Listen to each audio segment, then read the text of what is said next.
ba? 60. 3 kilo mahigit to. 120, 180. Oo nga, 3 kilo mahigit kasi 195. So, yan na lang mga kananay, ang aking ichichismis sa inyo. Nakabili ng papaya, hinanap pa sa ibang palengke. Ito naman doon sa palengke talaga ng tangos. Ayan. Bumili ako ng prutas para mayroong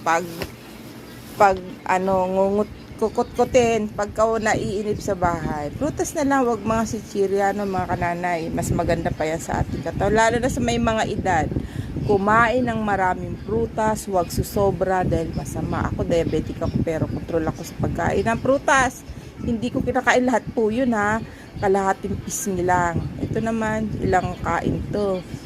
Paka-4 naming mag-asawa to. 2 lang naman kami kumakain itong papaya. Thank you na sa panunood niyo sa akin, mga kananay, mga katatay. See you next video. God bless. Peace. Magdasal palagi. Bye. Baka naman, kung nagustuhan ang aking video, pwedeng pakishare naman. Peace. Bye, mga kananay. Mag-ingat kayo lagi. Magdasal. Thank you.